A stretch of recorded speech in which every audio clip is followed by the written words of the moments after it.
Welcome to the Powercast with Charlie Johnson. I'm one of the world's leading fitness and transformation coaches. I'm going to be providing you with the tools to build your ultimate body and mind. So welcome to the Powercast. Today, guys, we are going to talk about creatine. Creatine 101, what it is and what does it do. Now, creatine itself is probably a supplement I get asked more questions about than anything else. I probably get questions on creatine almost on an hourly basis. That's why I want to create this episode of the podcast today, just to run through and try and provide you with some knowledge, some science, some information, and get rid of some common misconceptions around creatine, what it is, what it does, and how basically you can use it to improve your results in the gym and improve your life and performance.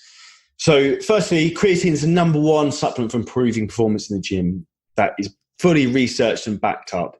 Studies show that it can increase muscle mass, strength, and exercise performance.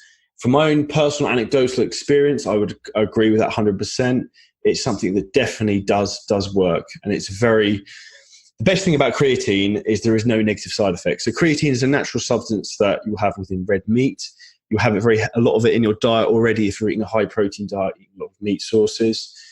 So it's definitely something that you shouldn't be worried about being overly processed or anything like that you don't want to take in. So it's something I would heavily recommend that everyone is using. It's one of the most tested supplements out there and has an outstanding safety profile that I can highly recommend. Now, creatine as a substance is found naturally in muscle cells. It helps your muscles produce energy during heavy lifting or high intensity exercise. Taking creatine as a supplement is very popular amongst everyone who trains now, bodybuilders, athletes, people who need to get the best shape of their life. All of my clients, I highly recommend it. It can help you gain muscle, burn fat, increases your strength, endurance. It's pretty much a killer all-round supplement. Now, so chemically speaking, creatine is very similar to other amino acids in the body. Your body can produce a certain amount of it from glycine and arginine. However, that's not enough to maximize it for what we're looking to try and do.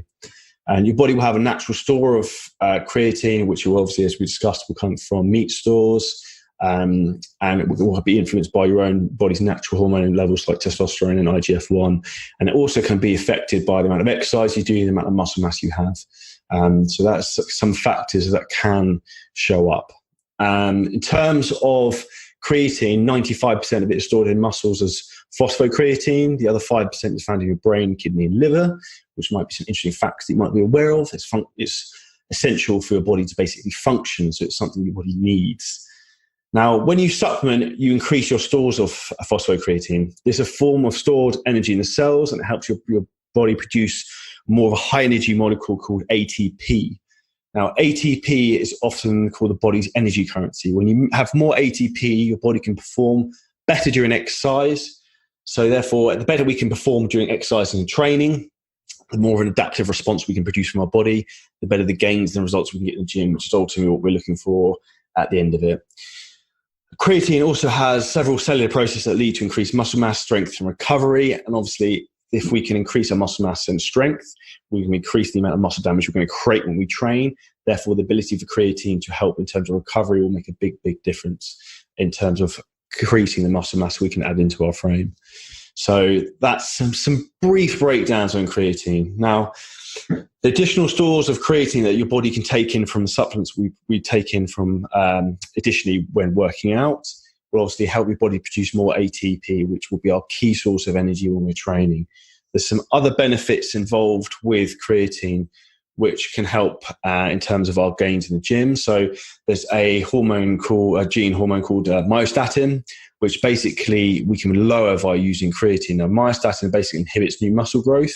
So if you've ever seen those jacked Belgian blue cows, those cows have basically been genetically modified to have the myostatin gene removed, so they can basically build stupid amounts of muscle mass.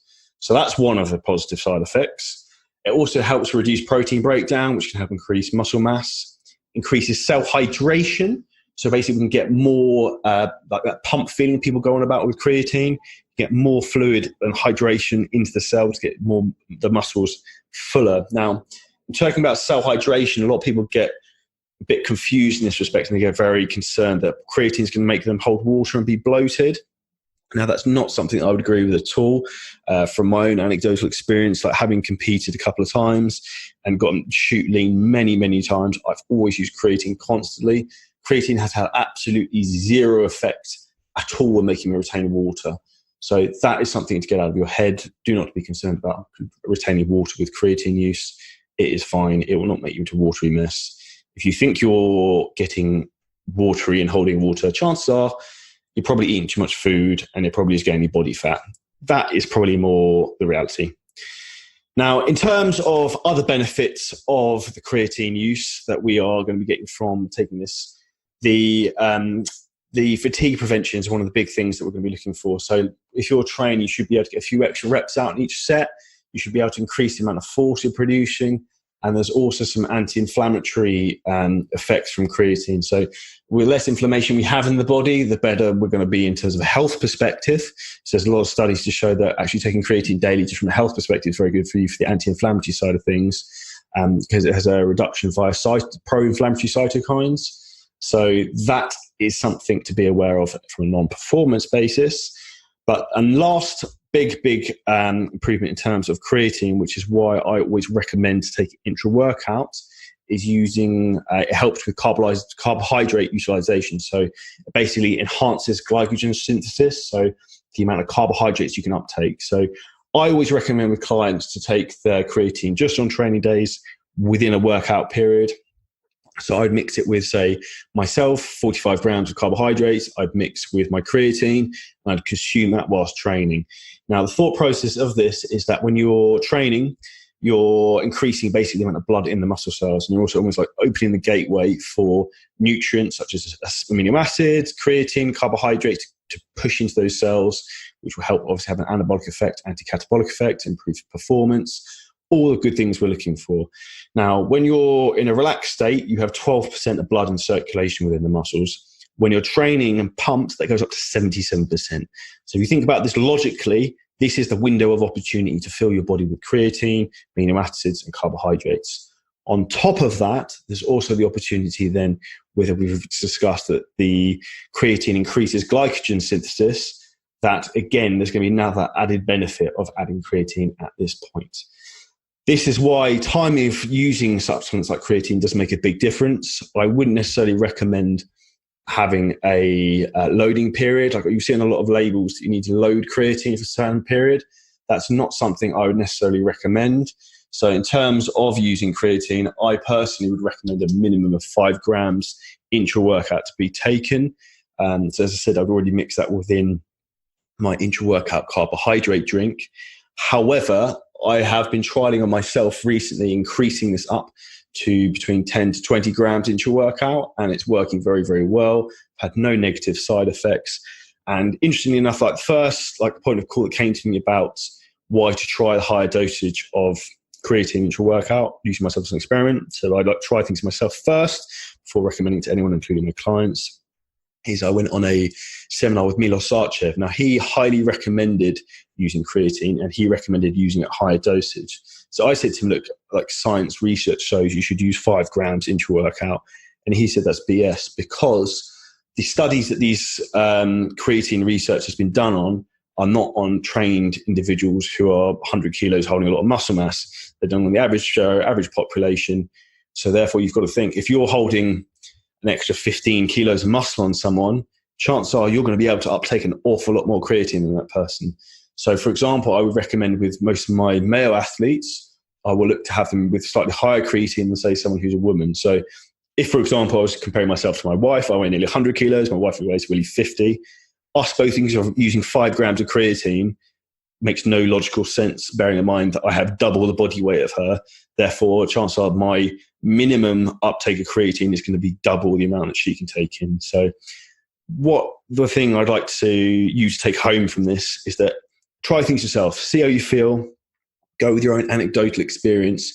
Don't just take things for people's word, if that makes sense. So go out there, try a supplement, for example, creatine, get your own response from it, have an open mind and try different things. That is the best way to educate yourself, improve your physique, and keep improving from there onwards. Some other added benefits in terms of creatine that have come up on studies that I've personally experienced, which I think work, are creatine in terms of fat loss. So a lot of people think, oh, creatine, we're going to use this for muscle building phase. As soon as we want to start going into a cutting phase, need to drop out creatine, can't have it in there again if you're holding water. You won't hold water from using creatine. So studies have actually shown that when you're using creatine, you can actually burn up to 50 to 100 calories extra per day. So over a week, that's potentially 700 calories for doing not a lot. Now, in terms of whether you can use it in a fat loss phase, yes. So if you're in a fat loss phase, you're unsure whether you should use creatine, please have it in there. It will make a big, big difference, improving your training within the gym, and also helping to keep you leaner by being able to train harder, retain more muscle mass. You have to think with a lot of things. If, for example, you've gone through a gaining phase, you're trying to add muscle mass, you've been using creatine, you're in a calorie surplus, you're getting stronger. Okay, flip the switch. We now want to go into dieting phase and fat loss. We're going to put ourselves into a more catabolic state. So we're in a calorie deficit. So we're burning more calories than we're consuming. So we're naturally going to be weaker.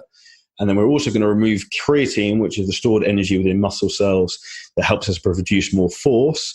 Therefore, we're going to be weaker. So we're weaker. We're in a calorie deficit. We're probably going to be doing a lot of cardio. What is that a recipe for?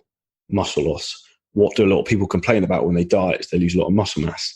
This would be one of the reasons why. So keep the creatine in when you're cutting. You can get cut with creatine. In terms of different creatines to use and what I recommend, I personally use the Muscle Nation creatine monohydrate. Very, very high quality. It mixes really well into your drinks. Very, very, very good. It's unflavored, so there's no issues at all with any nasty flavors or anything like that. Another option in terms of when to use creatine, for example, I use occasionally if I'm going to go higher dosage. I don't want to have too much of it within my intra-workout drink because I have a lot of other like glutamine and other amino acids, bits and pieces in there. I'll sometimes add some of that in with my pre-workout. So I might add 5 grams, say, for example, with the Legacy pre-workout that I would use for Muscle Nation as well. So those are my thoughts on creatine, what I do with my clients, how I get world-class results using it. That's the 101 in creatine. If you guys have any questions or anything related to creatine that you want to ask, by all means, drop me a direct message, drop me an email at charlie@charliejohnsonfitness.com. Hope you keep crushing it towards the end of 2019 on your fitness journey, as we've only got a few more months left. I know I'm going to be crushing it, so I hope you are too. Have a wonderful day.